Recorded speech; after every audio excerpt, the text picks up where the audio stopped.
بسم اللہ الرحمن الرحیم۔ السلام علیکم ورحمۃ اللہ وبرکاتہ۔ محترم ناظرین سامعین، آپ سب کا ایف ٹی وی میں دلی استقبال کیا جاتا ہے۔ بڑی دلچسپ بات ہے کہ پچھلی صدی میں جن لاکھوں کروڑ لوگوں نے اسلام کی شمع سے اپنے سینوں کو منور کیا، ان میں ایک بہت ہی پرومیننٹ پرسنالٹی کے ایل غابہ صاحب کی تھی، جن کا تعلق ہندوستان سے تھا۔ کے ایل غابہ ایک بہت ہی انٹلیکچوئل اور ایک ایکیڈیمک پرسنالٹی تھے۔ ان کی بائیوگرافی اور ان کے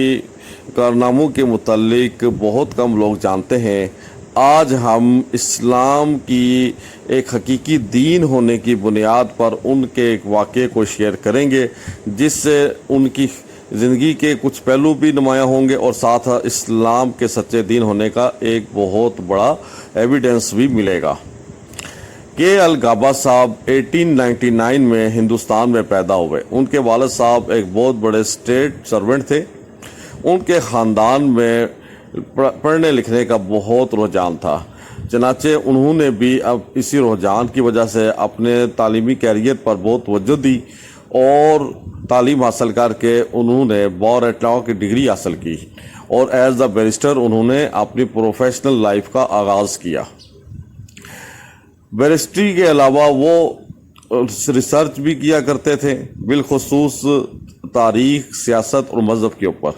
اور اسی ریسرچ کے شوق کی وجہ سے ان کو اللہ تعالیٰ نے 1932 میں اسلام کی حقیقت ان پر منکشف کی اور الحمدللہ انہوں نے بلا تعامل اسلام قبول کر لیا۔ اسلام قبول کرنے کے بعد انہوں نے حضور صلی اللہ علیہ وآلہ وسلم کی مبارک ذات کے اوپر ایک بہت ہی جامعہ اور خوبصورت سیرت کی کتاب لکھی، جس کا نام پروفٹ آف ڈیزرٹ تھا۔ یہ کتاب انگلش میں لکھی گئی، بعد میں پروفیسر احمد دین مرہوی نے اس کا اردو میں ترجمہ کیا، جس کا نام پیغمبر صحرا تھا۔ کے ایل غابہ صاحب نے اسلام قبول کرنے کے بعد اپنا نام خالد لطیف غابہ رکھا، البتہ وہ اپنے سگنیچر کے ایل غابہ سے ہی کیا کرتے تھے۔ جب وہ مسلمان ہو گئے تو ان کے مسلمان ہونے کی خبر ہندو کمیونٹی کو جب پہنچی تو ان کو یہ بات بہت ہی ناگوار لگی، چنانچہ انہوں نے اتنے پڑھے لکھے انسان کے مسلمان ہونے پر ان کو دوبارہ سے ہندو بنانے کی کوشش شروع کر دی۔ لیکن چونکہ ان کا اسلام قبول کرنا، یعنی کہ غابہ صاحب کا اسلام قبول کرنا ایک گہری ریسرچ کا نتیجہ تھا، چنانچہ ہندوؤں کی کسی نوعیت کی کوشش اور سازش ان پر کاریگر ثابت نہ ہو سکی اور غابہ صاحب پورے استقلال کے ساتھ اپنے دین اسلام پر قائم دائم رہے، الحمدللہ۔ جب ہندو نے یہ دیکھا کہ ان کی کوششیں ناکام ہو رہی ہیں تو انہوں نے پھر ان کو ہراساں کرنے کے لیے ان کے اوپر جھوٹا مقدمہ دائر کر دیا، جس کے نتیجے میں غابہ صاحب لاہور جیل میں قید کر دیے گئے۔ ڈسٹرکٹ اینڈ سیشن جج نے یہ فیصلہ دیا کہ اگر غابہ صاحب یا ان سے ریلیونٹ کوئی بھی فرد 1.5 لاکھ روپے کی رقم جمع کرا دے گا تو ان کو ضمانت پر رہائی مل جائے گی۔ اتنی خطیر رقم کا آج سے 80-90 سال پہلے بندوبست کرنا بہت مشکل تھا، چنانچہ ایسے ہوا کہ نہ غابہ صاحب اور نہ ہی مسلمان فوری طور پر اتنی خطیر رقم کا بندوبست کر پائے۔ لیکن اللہ تعالیٰ نے جو کام کرنا ہوتا ہے وہ اللہ تعالیٰ اپنے کام کر کے دکھاتا ہے، چنانچہ اس موقع اللہ تعالیٰ کے معجزہ ظاہر ہوتا ہے اور کچھ اس طرح سے ہوتا ہے کہ سیالکوٹ کے ایک بہت ہی معروف ایک نیک دل انسان اور ذاتی لحاظ سے بہت مالی وسعت رکھنے والے انسان ٹھیکیدار الحاج ملک سردار علی صاحب کو حضور صلی اللہ علیہ وآلہ وسلم کی خواب میں زیارت نصیب ہوتی ہے۔ اس خواب میں وہ یہ دیکھتے ہیں کہ نبی کریم صلی اللہ علیہ وآلہ وسلم ان سے ارشاد فرماتے ہیں کہ دیکھو ملک علی، میرا ایک نیا امتی اس وقت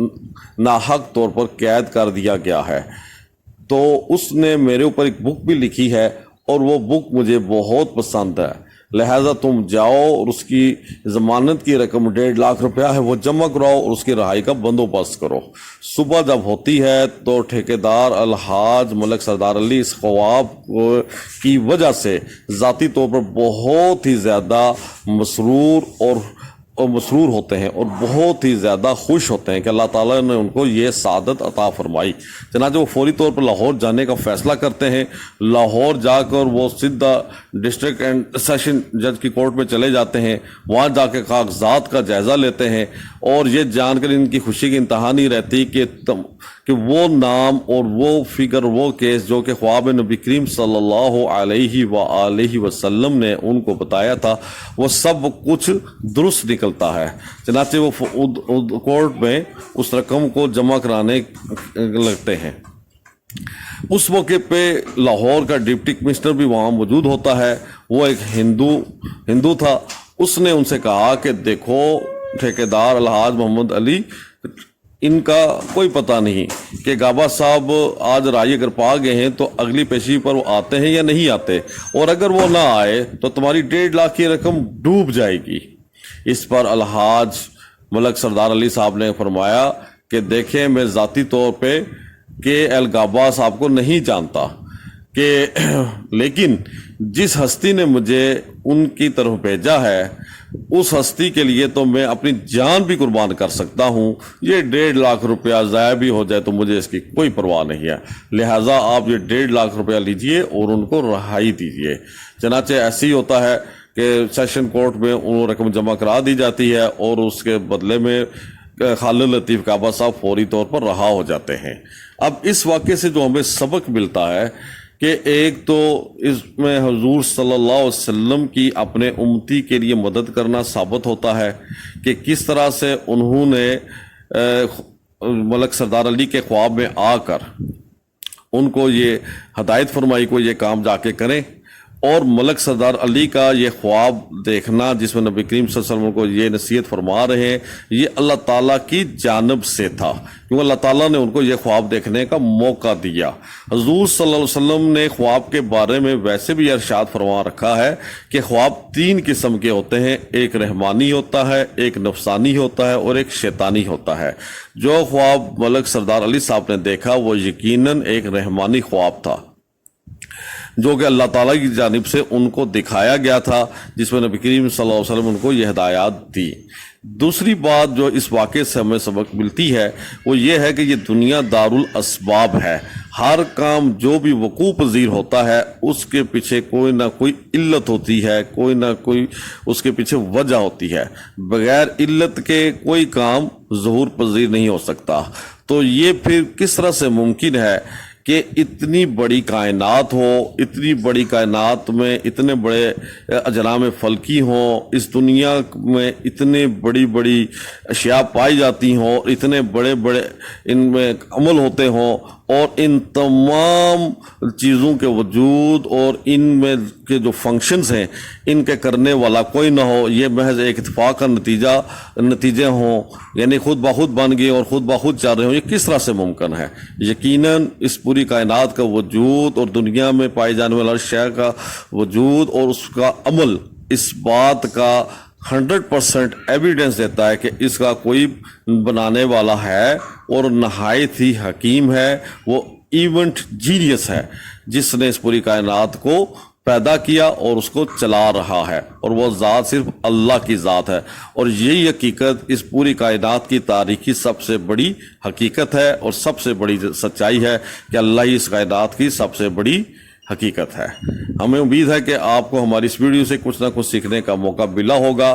اگر آپ کو اس میں کچھ نہ کچھ نالج ملا ہو تو ہمارے اس چینل کو سبسکرائب کیجئے، اس ویڈیو کو لائک کیجئے، گھنٹی کے نشان کو دبا دیجئے، اور ہمیں اپنی دعاؤں میں خصوصی طور پر یاد رکھیے۔ انشاءاللہ تعالی اگلی ویڈیو میں پھر ملاقات ہوگی، تب تک کے لیے اجازت دیجیے۔ اللہ تعالیٰ آپ کا حامی و ناصر ہو۔ اللہ حافظ ناصر۔